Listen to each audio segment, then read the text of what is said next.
Next Mughal emperor के बारे में दोस्तों हम लोग बात करते हैं, अकबर के बारे में। फटाफट से जरा क्रोनोलॉजी बता दो मुझे।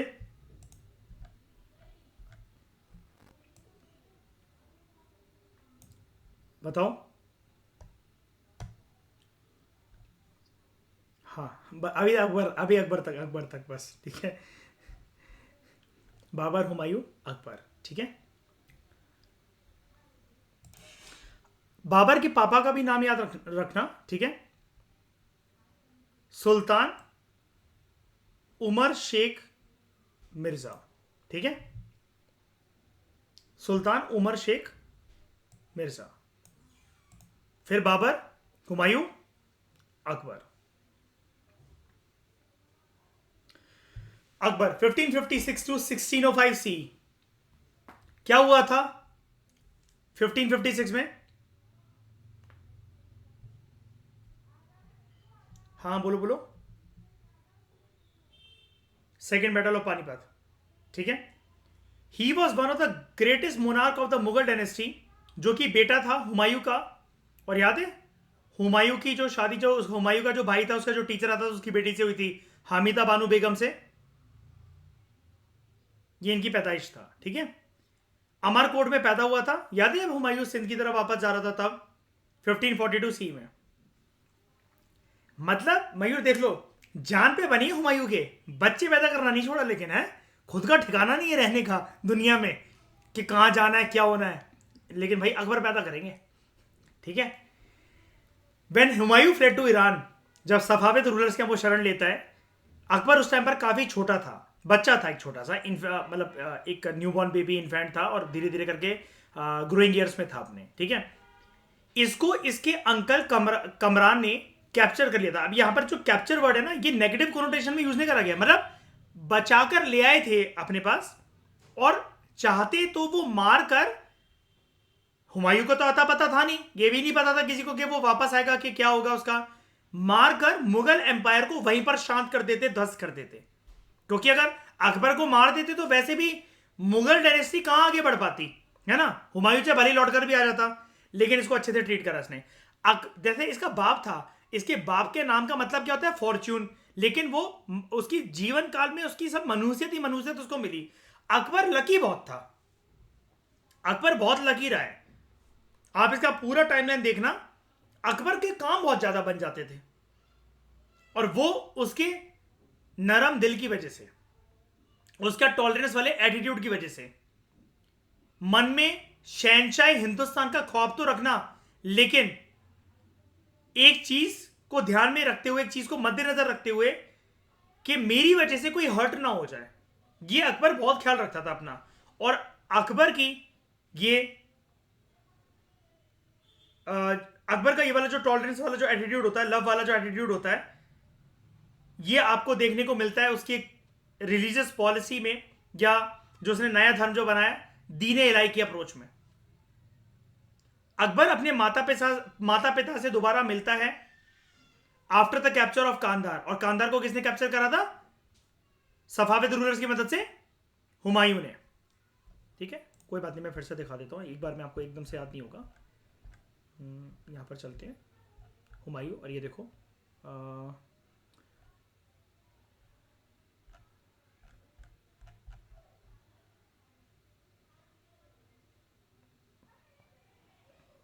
ये देखो हुमायूं जो है, ही डिफीटेड द अफगान्स, और इसने जो है उन्हीं की रिकवर द मुगल थ्रोन। और ये किसकी मदद से इसने करा था? ईरानियन किंग सफाविद रूलर्स की मदद से। He captured Kandahar and Kabul with his help in 1545 C, ठीक है। क्लियर हो गया? वापस चलते हैं। तो ही कैप्चर्ड द कांधार, इसलिए मैंने आपको बताया भी था आपको, आप चाहे इसको गांधार कह लो चाहे कांधार कह लो, एक ही बात है। यहां पर एंशियंट इंडियन हिस्ट्री के एक रूलर का एक प्राचीन चिन्ह है, यहां पर बताओ क्या है वो, और कौन से रूलर की बात कर रहा हूं मैं? अकबर का थप्पड़ मारना जरा अपने। अशोक की पिलर इंस्क्रिप्शन है यहां पर, है ना। व्हेन हुमायूं डाइड, अकबर जो था क्या हो गया मयूर? कुछ कह रहे हो? When Humayun died, Akbar was at Kalanor in Punjab, commanding operations against the Afghan rebels there. और ये क्यों खदेड़ फेंकना चाह रहा था इनको? अब ये खुद तो नहीं कर रहा था ऐसा, ये सब कुछ हो रहा था under the Regency of Bairam Khan. नाम इसका यूज होता था, जैसे इसके नाम की आड़ में बहुत सारे एक्शंस होते थे। तो इसकी ताजपोशी जो होती है वो कहां पर होती है? पंजाब में, कलनौर में, 1556 ई में, जब ये 13 साल का था, बैरम खान के द्वारा। अब कई लोग बोलते हैं, कई हिस्टोरियंस बोलते हैं, मैं आपको बता देता हूं, ताजपोशी वाली बात ना हर बुक में ठीक नहीं है। मैं यहां पर भी ठीक नहीं मानता इसको कि कलनौर में हुई। बैरम खान के सामने अपनी फोर्सेस को प्रूव करने के लिए एक बहुत बड़ी चुनौती थी कि अकबर, जो कि एक 13 साल का बालक है, एक लड़का है, बच्चा है वो अभी, वो जब तक सेकेंड बैटल ऑफ पानीपत में हेमू का सर कलम नहीं करेगा, तब तक वो शहनशाह हिंदुस्तान, शहनशाह आलम नहीं बन सकता। और उसी से उसकी ताजपोशी शुरू होगी एज अ मुगल एम्परर। लेकिन आपको एग्जाम में क्या याद रखना है? आपको एग्जाम में यह रखना है, ताजपोशी की कलनौर में कर दी गई थी बैरम खान के द्वारा, लेकिन इसको शहनशाह हिंदुस्तान का टाइटल बचपन में ही बैरम खान के द्वारा on the battlefield of second Panipat की बैटलफील्ड में दिया गया था। और जब वो बैटल खत्म हो जाता है तब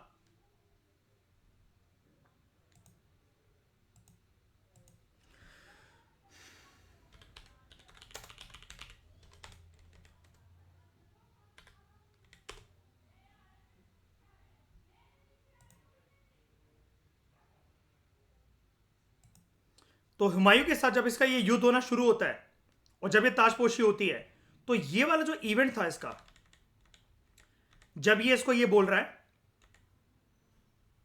ये इसको एक तरीके से वो देने की कोशिश कर रहा है कि आपकी जिम्मेदारी, मतलब उसकी जिम्मेदारी को रियलाइज मतलब बेसिकली करवा रहा है ये। उस टाइम पर ये वाली चीज जो है ये इंपॉर्टेंट हो जाती है समझना कि बैरम खान जो था वो मुगल फोर्सेस का एक वफादार था, है ना। तो इसलिए वो कभी भी कोई ऐसा कदम नहीं उठाना चाहता था जिससे जो है मुगल सल्तनत का नाम खराब हो। और एक जो सेकंड बैटल ऑफ पानीपत का जो सीन है, and it is very important for you Shreya, आप सब लोग, शाइनी, ये मूवी देखी हुई है, अच्छी बात है, लेकिन अब यूपीएससी के परस्पेक्टिव से आप इसको संडे को बैठ के देखोगे श्रेया, ठीक है? जरूरी है। देखो, मैं ऐसे ही फालतू में आपका 3-3 घंटे वेस्ट नहीं करवाना चाहता। हिंदुस्तान की अभी तक सबसे बड़ी मूवी थी, 3 घंटे 30 मिनट की, 34 मिनट की, इकलौती ऐसी मूवी थी जिसके अंदर 2 इंटरवल हुए थे जब ये सिनेमा में लगी थी।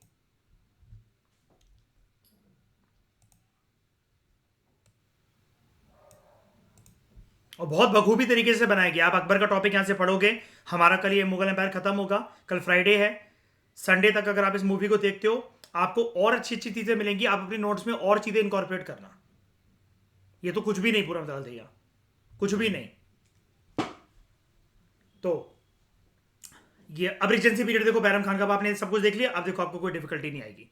Regency period of Bairam Khan, यानी कि बैरम खान की छत्र छाया में जो है वो अकबर जो है वो पनप रहा है, बड़ा हो रहा है। 1556 टू 1560 बैरम खान जो था वो हुमायूं का वफादार था, एक फेवरेट ऑफिसर था और कॉन्फिडेंट था। कॉन्फिडेंट का मतलब क्या होता है? जैसे मतलब मान लो कि आप में से, मान लो कि मैं किसी को भी, शायद नहीं, मैं आपको अपनी लॉगिन आईडी पासवर्ड बता दूं, मैं आपको ट्रू आईएएस का एक्सेस दे दूं, मैं आपको बैंक अकाउंट स्टेटमेंट अपनी सब कुछ रिलीज कर दूं, तो आप मेरे कॉन्फिडेंट हो, मतलब मान लो कि मैं आप पे ट्रस्ट कर सकता हूं आंखें बंद कर भी। सिमिलरली मान लो कि हुमायूं का जो वफादार था वो ऐसी बैरम खान था, मतलब आंखें बंद कर हुमायूं अगर जिस पर यकीन कर सकता है वो बैरम खान था, who served as Akbar's tutor as well as a regent wazir. ठीक है, अब ट्यूटर मतलब कुछ ज्यादा ही सब जिंदगी के पहलू बताने लगा श्रेया वो उसको, तब अकबर के लिए घुटन बन गया, है ना। अब जैसे मैं आप लोगों से क्या बोलता हूं, याद है श्रेया, हमारी पहली कॉन्वर्सेशन, आपके सारे फंडामेंटल राइट्स मेरे पास गिरवी हैं, है ना। अब वो एग्री करने के लिए तो बहुत अच्छा लगता है। दिन रात अगर मैं तुम्हें श्रेया समझाने लगूंगा कि ऐसा नहीं वैसा करो, ऐसा नहीं वैसा करो, इससे बात नहीं करोगी, उससे बात नहीं करोगी, है ना, तो फिर चिड़ हो जाएगी मुझसे, हो जाएगी ना। घुटन हर किसी को रास नहीं आती, या फिर ज्यादा कोई किसी को समझा तो वो घुटन बन जाती है बातें। होगा ऐसा श्रेया कि नहीं होगा? बड़ी नॉर्मल सी बात श्रेया, श्रेया कह रही कोई टिप्पणी नहीं करती मुझे जब तक फाउंडेशन कोर्स खत्म नहीं होता। ठीक है, तो सारे फंडामेंटल तो तुम्हारे राइट्स गिर भी फिर से। तो विद द टाइटल ऑफ खाने खाना, मतलब जो रीजेंट होता था उसको क्या बोला जाता था मुगल एम्पायर में? खाने खाना। अभी हमने ऊपर भी पढ़ा था इस टाइटल को। खाने खाना नहीं है, खाने खाना कह लो।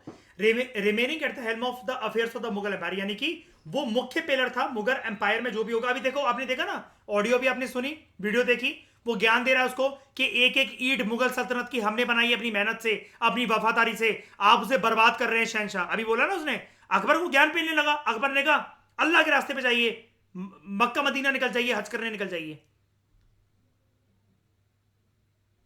तो बैरम खान वो अकबर को रिप्रेजेंट करता है in the second battle of Panipat. Akbar ने तलवार उठाई क्या? अकबर ने किसी को मारा? अकबर के थप्पड़ पड़ता तो वहीं बेहोश हो जाता सेकंड बैटल ऑफ पानीपत में, क्यों मयूर? कोई सैनिक बगल से हु करके निकल जाता तो अकबर की सूसू निकल जाती वहां पर। तो Bairam Khan represented Akbar in the second battle of Panipat 1556 with Hemu Vikramaditya. ये वजीर था किसका? मोहम्मद शाह आदिल का, बंगाल का। यानी कि पर हेमू विक्रमादित्य कैसा रूलर था? मुसलमान रूलर के हिंदू रूलर है? हिंदू है, लेकिन वजीर था किसका? मोहम्मद शाह आदिल का, बंगाल का। Who led the Afghan forces who were posing a serious threat to the Mughal empire.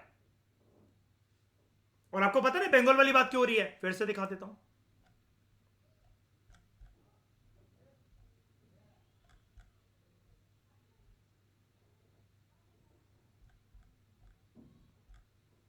याद है, अफगान फोर्सेस शुरू से ही खतरा बन के बैठी हुई हैं जब से बाबर आए थे इंडिया, यूपी बिहार और बंगाल रीजन में।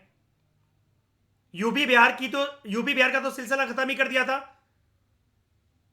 शेरशाह सूरी के डिसइंटीग्रेशन, सुर एम्पायर के डिसइंटीग्रेशन के बाद, शेरशाह सूरी के मरने के बाद, और हुमायूं का दोबारा कब्जा करना। तो यूपी बिहार वाली तो हिस्सा जो है वो सॉल्व हो गया। अफगान फोर्सेस बंगाल के अंदर अभी भी तैनात हैं। और यहां पर कौन है? मोहम्मद शाह आदिल। ठीक है, तो under the guidance of Bairam Khan, Mughal जो है they won a series of battles in quick succession and they warded off other Afghan contenders like Sikandar Sur also. They captured Lahore, Multan, Ajmer and vanquished Ibrahim Sur and annexed Jaunpur, besides laying a successful siege to Gwalior fort also under the Afghan control, जो कि Afghan control के अंदर था ग्वालियर का किला। इस phase में बैरम खान जो है वो सबसे पावरफुल नोबल जो इमर्ज हुआ। तभी तो अभी आपने देखा जब उसने अकबर ने वो राजपूत प्रिंस को, राजपूत राजा को जब घुटनों घुटनों पे बिठा रखा है बैटल फील्ड में, बैरम खान की आपने टोन देखी अभी कितनी घमंडी वाली टोन थी, है ना, कि सब कुछ हमने करा है।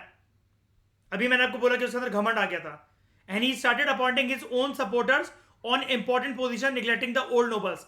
अकबर ने अभी इससे बोला ना, मैंने आपको वीडियो दिखाई कि बड़े टाइम से पुराने काफी युद्ध से हम देख रहे हैं कि आपकी आंखों में खान बाबा बगावत की लहर दौड़ रही है।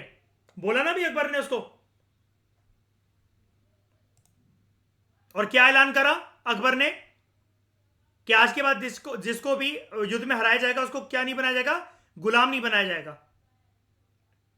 उसको एक अपॉर्चुनिटी दी जाएगी कि तुम चाहो तो हमारी छत्र छाया के अंदर काम कर सकते हो। हाँ, फिर भी तुम बगावत कर रहे हो तो फिर तुम्हारा मरना लाजमी है।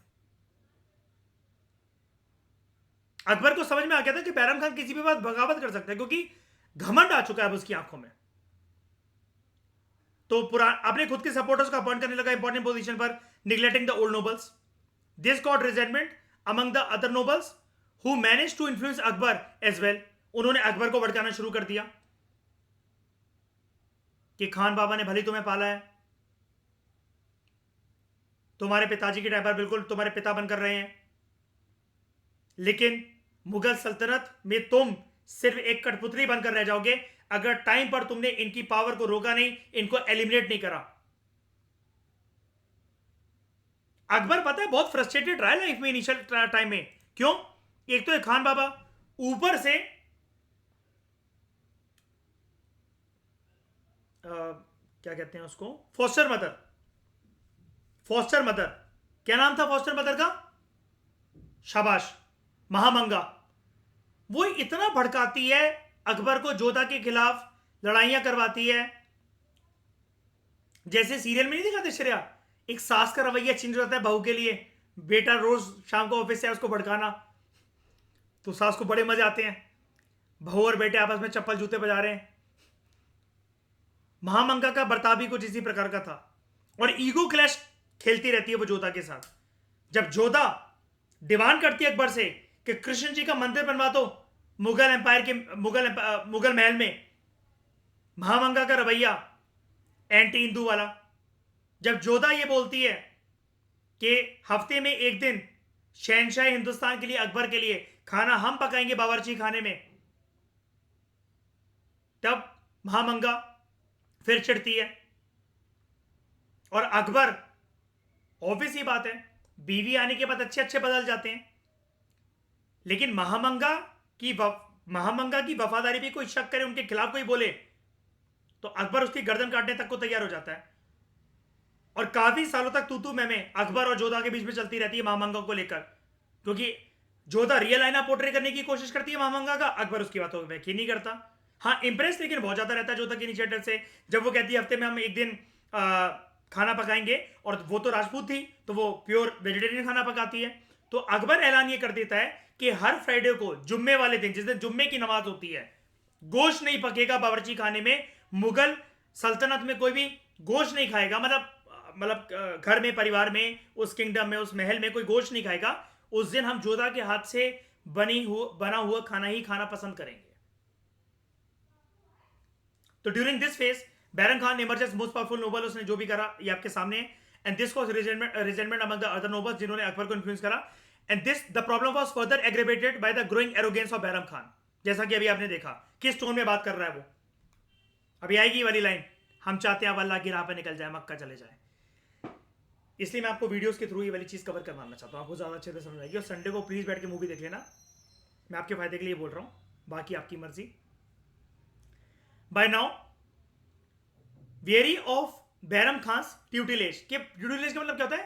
भाई तुम हर चीज मुझे ABCD सिखाते जा रहे हो, पानी पीना सिखा रहे हो, खाना पीना सिखा रहे हो, बिल्कुल निब्बे की तरह ट्रीट कर रहे हो। अकबर जो है, he wanted to assume full control. अभी बोलते हैं ना, हम चाहते कि हम इंडिपेंडेंट तरीके से रूल करें। He thus removed Bairam Khan, who revolted but was forced to submit.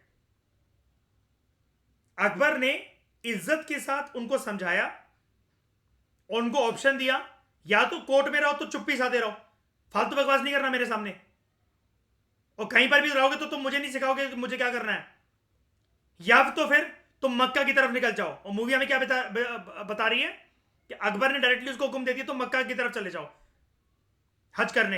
He decided to go to Mecca, but he was assassinated at Patan, Gujarat, Ahmedabad, by an Afghan जिसको उससे नफरत थी। क्यों? ये अफगानों को तहस-नहस करने के लिए जुटा हुआ था ना। बैरम खान की जो बीवी थी और उसका जो बेटा था, ये आगरा लाए गए। अकबर ने अपने अब्बा जान, जिनको वो बैरम खान अब्बा जान जिनको वो मानता था, खान बाबा बोल रहा था, एक तरीके से पिताजी का रोल ही तो मतलब वो कर रहा है, निभा रहा है ना। बताओ, पिता के रूप में ही देख रहा है ना बैरम खान को। लेकिन अब बैरम खान की जो बीवी है, वैसे वो अभी तक क्या लगती थी अकबर की? मां के तौर पर देखता था, लेकिन शादी कर ली उससे। पता है क्यों? ताकि उसको इज्जत मिले, उसको इज्जत मिले। Akbar married his widow and took his infant son under his protection. अम्मी जान बेगम बन गई। His son later on became famous as the noted Hindi poet Abdul रहीम खान खाना, जो कि एक इन्फ्लुएंशियल नोबल था अकबर के कोर्ट में। किसका, मतलब ये बैरम खान के बेटे की बात हो रही है, ठीक है, इतनी बात समझ में आई आपको। Rebellion from the nobility. अब खानदान में कुछ और हरामजादे भी हैं, हरामजादियां भी हैं, जो कि अब अकबर को समझाने की कोशिश करेंगी। अकबर का रवैया सेम वैसा है अलाउद्दीन खिलजी जैसा। कैसा? फालतू की बातें मत सिखाओ मुझे, मुझे जो करना करने दो, गलती हो जाए तब बोलना। हर स्टेप पे मुझे मत सिखाओ, अरे ऐसा कर लो, अरे वैसा कर लो, अरे ये ठीक नहीं है, अरे वो ठीक नहीं है, फालतू बकवास नहीं, काटते ही जाओगे। तो खानदान में कुछ और हरामजादे और हरामजादियों के बारे में हम जानते हैं। Rebellion from the nobility, Bairam Khan ने तो बगावत करी ही करी, इसके अलावा अकबर के जो नोबल्स थे, अब नोबल्स के अंदर भी ना एक इसके प्राइवेट नोबल्स भी थे, मतलब ऐसा कोई टर्म यूज नहीं होता, लेकिन आप जानते हो कि देखो इसकी जो क्या कहते हैं उसको, अकबर को जब कोई सलाह मशवरा की जब जरूरत पड़ती थी, जैसे दिन में तो उसने अपने कोर्ट अफेयर्स में सारी बातें कर दी अपने इंपॉर्टेंट नोबल से, नवरत्नों से, है ना श्रेया। रात को आके महामंगा के कमरे में बैठ रहा है, जोधा के साथ बैठ रहा है, महामंगा का जो बेटा था, जो कि इसका सौतेला भाई लगता था, आदम खान, उसके साथ बैठ के डिस्कस कर रहा है, ठीक है। तो यहां पर जो है अकबर जो था, अकबर को ये लोग बहुत ज्यादा समझाते थे। अब आदम खान एक बात बताओ, उससे बड़ा है कि छोटा है? महामंगा का बेटा छोटा है, लेकिन जिस टोन में वो बात करता था ना, जोधा को भी अच्छा नहीं लगता था। अब आप इस चीज को समझो। ड्यूरिंग बैरम खान्स बगावत, groups and individuals in the nobility they had become politically active. अब कौन कौन, जैसे आपने देखा कोर्ट में कौन खड़ी हुई है, अकबर की foster mother Maham Anga, Maham Anga, and her relatives, specially her son Maham Anga का बेटा आदम खान। 1561 में आदम खान जो था, he was victorious at Malwa by defeating Baz Bahadur, जो कि एक मैजिशियन था और एक कवि भी था। आदम खान की बात नहीं हो रही यहां पर, बाज बहादुर की बात हो रही है। Malwa queen Rupmati, she prefer to take her life than become a Mughal captive. Akbar का ऐसा कोई मकसद था भी नहीं कि वो उसे हरम में रखकर उसका कोई रेप करेगा या उसकी बॉडी इंटेग्रिटी को डिस्ट्रॉय करेगा, लेकिन फिर भी आप जानते हो कि राजपूतानी औरतें या फिर उस जमाने की जो हिंदू औरतें थी या कोई भी जो औरतें, वो हरम में आना, या फिर दिल्ली सल्तनत के कंटेक्स्ट में भी आपने ये चीज़ देखी थी, और मुगल एम्पायर में भी आप जानते हो कि उनको पसंद नहीं था कि हमारे साथ पता नहीं क्या ट्रीटमेंट हो, हमारा रेप वेप ना होने लग जाए डेली। तो Malwa queen Rupmati prefer to take her life than become a Mughal captive. Adham Khan followed his victory at Malwa with almost total massacre of the defending army, women and children, and sent only parts of the booty to the Akbar. यानी कि इसके अंदर भी बगावत की एक लहर शुरू से रहती थी। He was remove from the command and he laid claim to the post of wazir. अब देखा ना आपने मूवी के अंदर, श्रेया भी वजीर का ही कत्ल करता है ना, कि उसको वजीर बनना है। जब इसकी डिमांड नहीं मानी जाती है, टोटरमल भी बैठा था उस कमरे में, ही स्टेप्ड द एक्टिंग वजीर इन हिज ऑफिस। इस चीज से गुस्सा होकर Akbar had him thrown down from the Agra fort 2 times. देख लिया मूवी में, इसलिए दिखाता हूं आपको ये सब चीजें।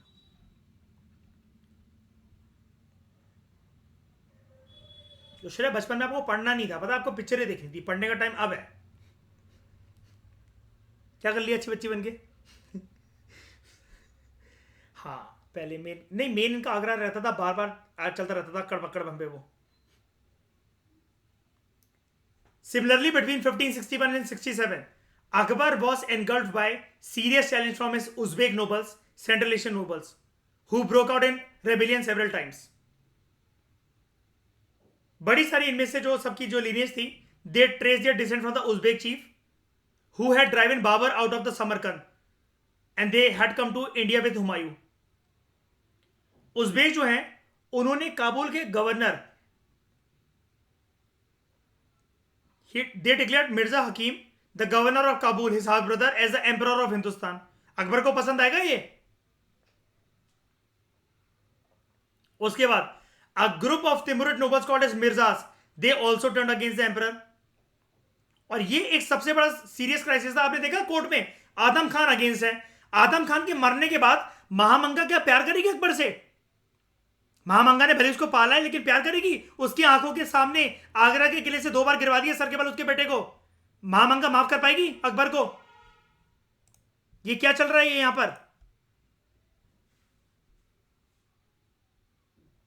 अकबर समझाने की कोशिश कर रहा है, अपने डिसीजन को जस्टिफाई करने की कोशिश कर रहा है। ये हरामजादी इसे ये बोल रही है कि कोई बात नहीं, उसने गलती करी और उसका परिणाम आपने उसे दे दिया है, हम आपसे खफा नहीं है। लेकिन यही वो हरामजादी बनेगी अब जो जो जोधा को भड़काएगी और इन दोनों के रिश्ते खराब करवाएगी। कैसे माफ कर सकती है? अकबर सगा खून है कि आदम खान सगा खून है? बताओ। आदम खान।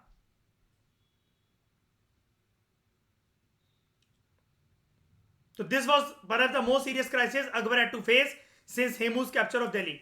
मतलब मैंने आपको बताया ना, इसको समझाने के लिए आप कोर्ट में आप उनको भी देखो, उलेमास को देखो।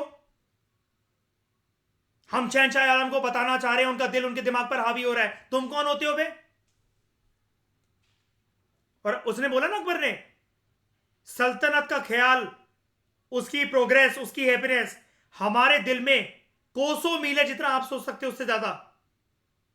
तो आप अपना काम करें, शरिया लॉ के ऊपर आप काम करें। और वो क्या बोल रहा है, हम चाहते हैं, पहले तो देखो, पहले तो फटती है उलेमास की अकबर के सामने।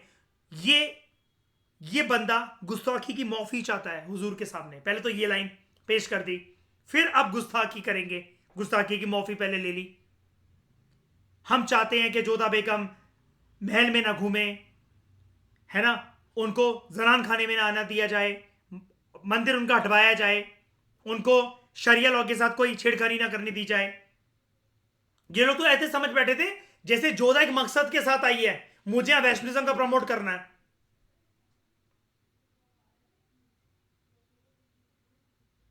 क्योंकि उलेमास के मन में एक डर था कि 10-15 स्वागरातें ही तो लगनी है जोधा को, रात को मना लेगी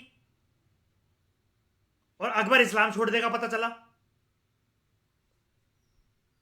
तो this was perhaps the most serious crisis Akbar had to face in Hemu's capture. जबकि जोधा इतनी अच्छी बीवी साबित हुई है कि जिंदगी भर अकबर ने उसके हिंदू धर्म की कदर करी है, कभी उसके ऊपर हाथ नहीं उठाया, कभी उससे उल्टा नहीं बोला। और गिफ्ट देने के लिए जोधा एंड में जाते जाते, अपने जीवन काल के एंड में अपना नाम चेंज कर लेती है, वो हरकाबाई बन जाती है। However, by sheer grit and determination, along with certain amount of luck, Akbar was able to overcome these multiple threats. Mirza हकीम जो था,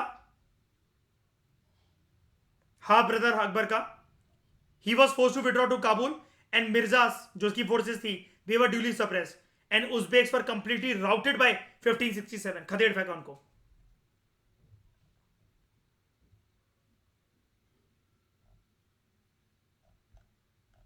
इस डिस्कशन में दोस्तों फिलहाल इतना ही। Thank you very much for discussion.